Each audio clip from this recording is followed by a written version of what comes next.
Hello,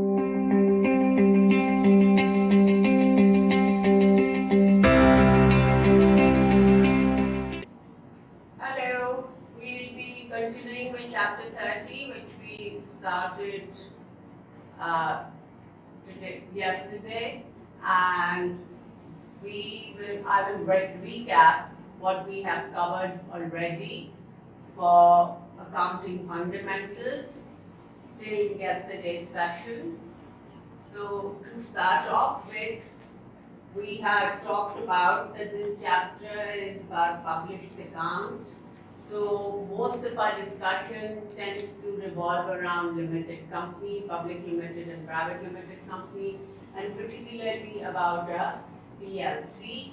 And the main contents of a published account are things like the chairman's reports, director's report, auditor's statement, and the three main financial statements, which I had mentioned to you yesterday. And the last bit is notes to the accounts, which is the extra details that are given in the published accounts. So what we'll be doing today is, yesterday we had looked at income statement. Today we will look at balance sheet, and I will go over income statement again with you. We had also considered one more thing yesterday, which was what is the use of accounts, published account in particular, to different stakeholders of the company, and I have given you a listing of different stakeholders and how and what purpose they would use these published accounts.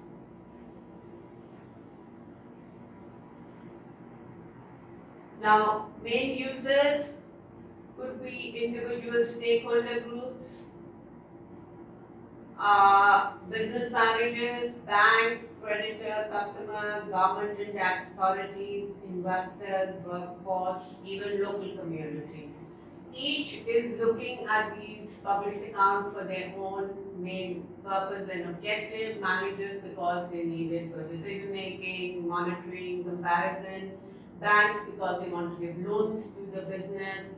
Creditors because they want to see if they should give any credit period when companies purchase from suppliers. Customers to ensure that this company will be in operation. So as such, if they purchase products from it, will they be getting after sales service? Will they be able to buy components and parts for it? Government, mainly because they want to check on the amount of tax that has been paid by the company, is that correct or incorrect? Investors, they want to look at whether the company is a good investment and whether they should purchase shares of that company or not, or whether they should sell their shares in the company if they think they are not getting a good return. Workforce, to either get a pay rise or to see if their job are secured, if the company's profitability and liquidity situation is good. Local community, to basically ensure that the company is, if it's making sufficient profit, what is their contribution towards that community, what is their contribution towards being socially responsible. Hence, local community may also be interested in some aspects of the company's published accounts. However, there are certain limitations on published accounts, and these limitations are up here, and what you need to be looking at, number one, when we say it's historical, we have to remember that published accounts are based on past data. So it's things which have already happened. So it's not necessarily reflecting that this is going to happen in the future also. As such, we may not be able to know what is the true or the correct financial position of the company currently, since we only know what has happened in the past. So that's a limitation all stakeholders who are looking at published accounts need to be aware of. As I said, it may not reflect the future because it's not necessarily what has happened in the past is going to happen in the future also. They may be out of date because remember, if I'm looking at published accounts which were printed on the 31st of July of, on 31st of December of 2019, and if I'm looking at those accounts in 2020, already 3 months almost have gone by. So what is the current position may not be known to you, and you will not find out about the company's financial position till the next published accounts are printed. Very important, this is just quantitative information. So what it's not reflecting is any kind of qualitative aspects of a business. Now what are qualitative aspects of a business? So qualitative aspects of a business are looking at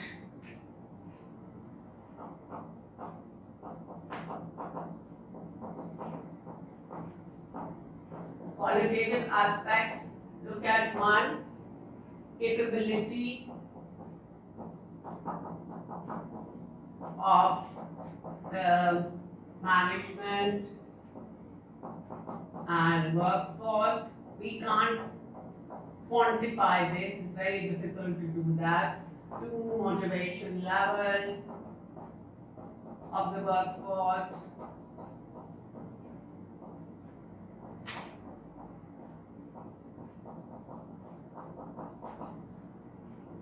Three, any future plans. R&D investments.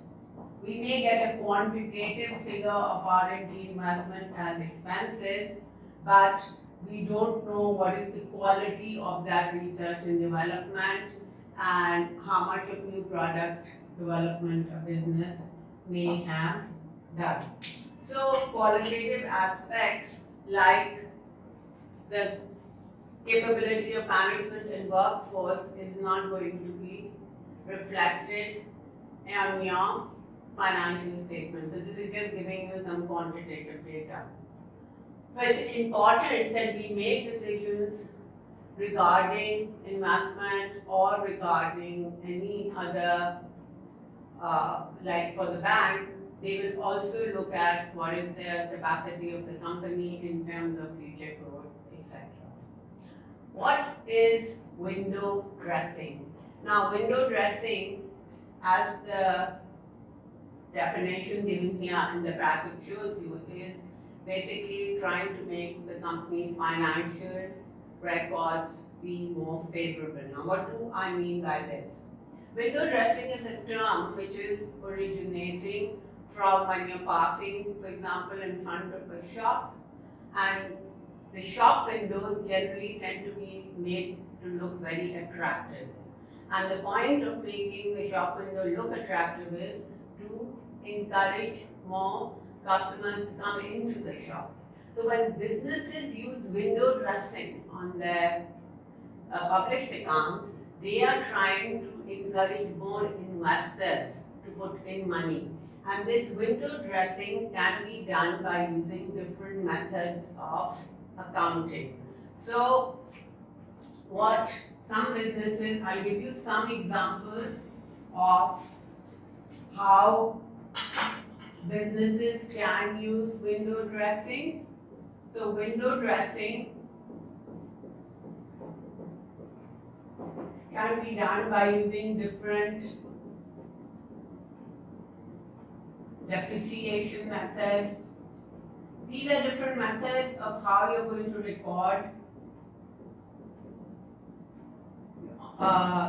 different value of assets on your financial statement, valuation of inventory,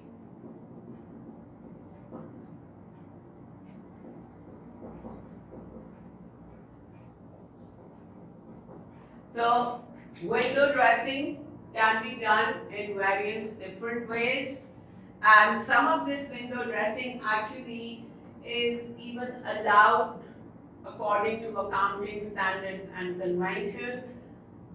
as long as, because accounting standards allow you to use several different methods of depreciation and different methods of inventory valuation. As long as you are doing that within legal means, it may still be called window dressing, but it's not an illegal thing to do. However, some businesses may use illegal ways of trying to make their accounts look better, which obviously will not come under audited account, because audited accounts require you to follow all laws and accounting conventions and standards. So when investors look at the financial statements, they have to be aware of the fact that they may be window dressed, and as a result, they need to account for this window dressing. That means you need to be somewhat aware of accounting and finance and behave like a detective to literally find out where the company is trying to hide their costs and expenses and how they're trying to make the financial position look better than what it is.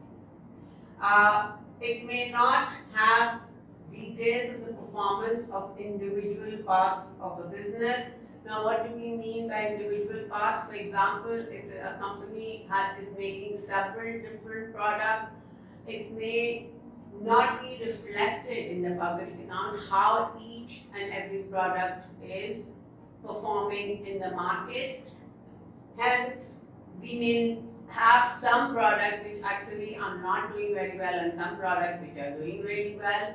So those details and individual departments, for example, their performance may not be given separately on published accounts. That doesn't mean that the company may not have information on it. Company may have separate information on it, but by accounting standards and law, most of the time they are not required to give too much detail either. So what companies do is they only give detail as much as the law requires them to, the financial information. Okay.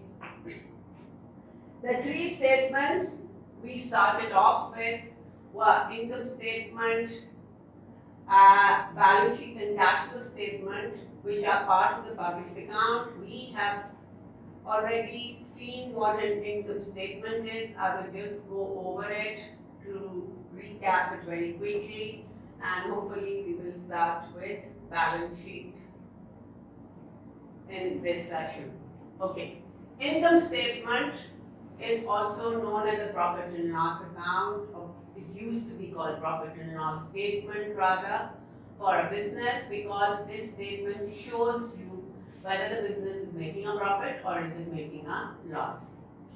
It has several different items on it. It shows you all your revenue, it shows you all your costs, it shows you the profit and losses over a given period of time. So income statement is usually represented for over a year's time. It shows the gross profit, net profit of a company, and then right at the end of the income statement, it shows you how the profit that has been earned after taxes is split between dividends to shareholders and what is reinvested in the business and kept back as retained profit. So a rough format of an income statement actually has three main parts. The first part of the income statement is known as the trading account. Now, what does trading account have? Trading account has sales, cost of sales, and gross profit. Sales turnover is another term you can use for sales revenue, total sales. So you can use this somewhat interchangeably for your purpose. And what sales turnover basically means is the total value of sales which have been made during a particular time period. The end result of trading account, which is the gross profit, is going to be used for the next part of the income statement. The formulas are given to you that you can calculate your total sales revenue or your sales turnover as selling price into quantity sold. You can calculate cost of sales two ways. One is this formula, opening stocks plus purchases minus closing stock equal to cost of goods sold. Or you, if you're not given this information and you're given raw material and direct labor, then that labor cost and direct material raw material has to be added up to determine your cost of sales. The next part is your profit and loss account. I told you the end result, that is the gross profit, will be the starting point for the profit and loss account, in which you take the gross profit, you subtract overheads, and what you get is your net profit. This is also known as operating profit. So interchangeable terms again. From this, you subtract your interest to get pre-tax profit, subtract tax, get profit after tax. Remember, tax is a percentage which is calculated on whatever you get over here. After deduction of all your expenses, cost, interest, you will calculate the tax amount. So every year's tax amount is going to vary depending on whatever you get over here, and after this you get what is known as profit after tax. Which takes us to the last part of the income statement, which is appropriation account. Why it's called appropriation is because we are appropriating. That means we're splitting the profit into portions between what is going to be get back into the business and what is going to be given out as dividends to shareholders. Definition of both retained profit and dividends are up. Dividends are a return that you pay to that is a part of the profit that you're going to give to your shareholders. Retained profit is profit that is kept back for reinvestment purpose in the business. This retained profit is usually the last amount to calculate on your income statement.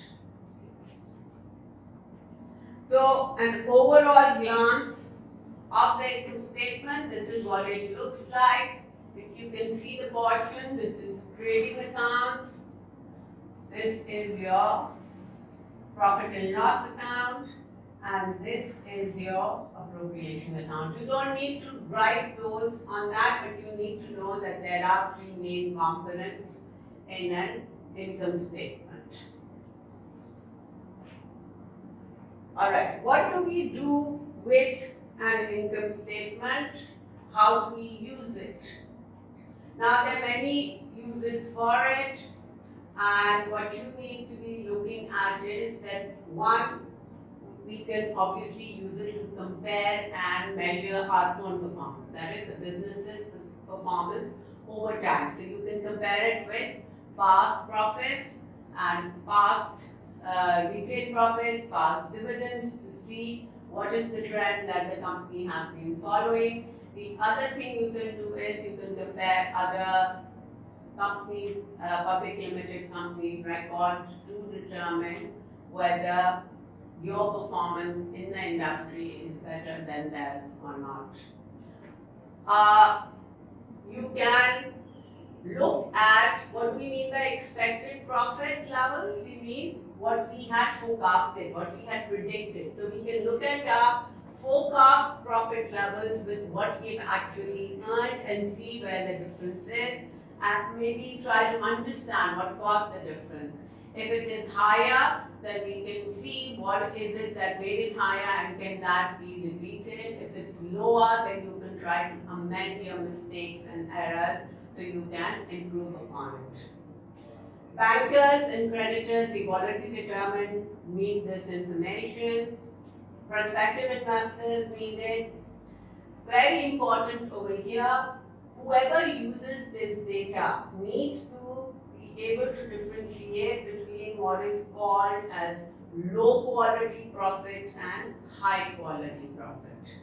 Now, low quality profit is any profit that cannot be sustained. For example, if at the end of the year I sell off the land which is attached to my factory and it shows a large amount of profit at the end of the year in my income statement, that is a profit I will not be able to repeat on a regular basis over the future.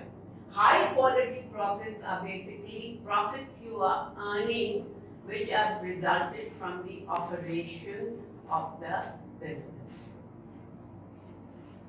From this point, we move on to our next statement, which is balance sheet, which is now called the statement of financial position. Now, what is a balance sheet and what does the balance sheet record? Number one, balance sheet basically is a statement which records all your assets and records all your liabilities. So there's something called the balance sheet equation.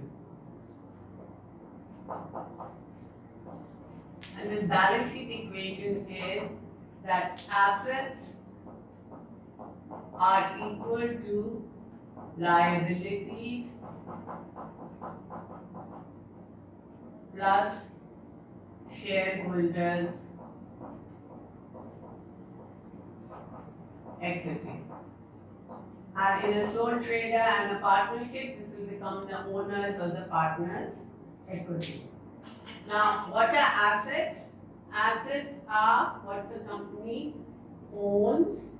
Liabilities are what the company owes. And shareholders' equity is what the owners have invested.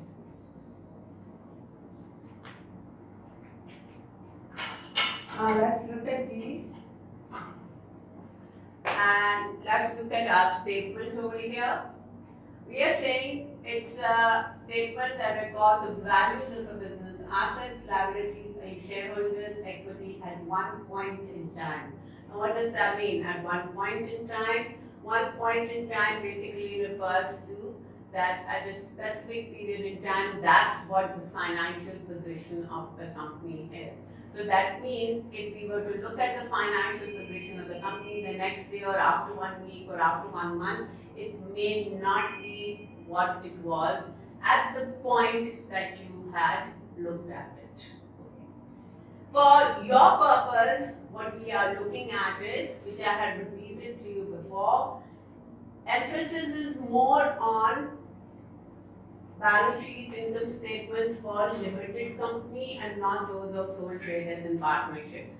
Those of you who study accounts do a more detailed version of different types of balance sheets, different types of income statements. But for our purpose, since we are looking at it from the business manager's perspective, we are looking at it as something to help us make decisions. So we just need to understand it. We don't need to go into the financial recording of it, because that can always be done by company accountants. But that doesn't mean that we don't need to be aware of what these financial statements are all about. Alright, balance sheet basically has, as you look at the balance sheet equation, three main portions. We need to be able to find the assets, we need to be able to find liabilities, and we need to be able to find a portion which is showing us shareholders' equity. Most balance sheets will show you that your total assets, which you get at the end, are going to be equal to the other side, which is total liabilities plus shareholders' equity. Now, what comprises of assets? Assets we've defined as something which the business owns. Alright?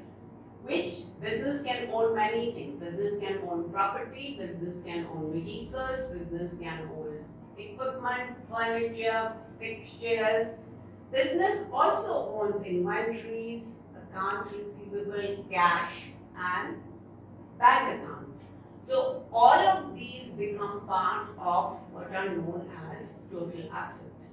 However, these are further divided into what we call current assets and non-current assets. Now, when we had done sources of finance, I had explained to you that current assets were basically assets which a business will own for approximately a year. So these generally include cash, bank, account receivable, and inventories for your purpose. There can be other types of current assets. We are not discussing them at this point in time. Non-current asset is anything which is in the company for more than 1 year. So this includes everything like vehicles, building, furniture, fixture, ACs,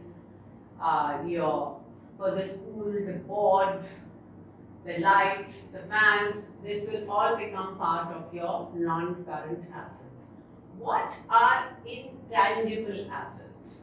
Now, intangible, the word intangible basically means something which we cannot touch, which does not have a physical form. Intangible assets are usually your patents, copyrights, trademarks. So we know intangibles will be patents, copyrights, trademarks,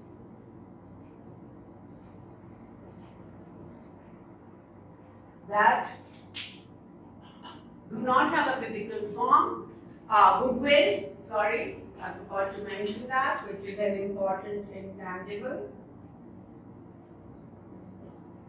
These don't have a physical form but are there because of companies' reputation, image, R&D efforts, and any other marketing efforts that they may have put into establishing their business. The second part of the balance sheet is equities and liabilities. Now, if you notice, liabilities also have a current and non-current portion.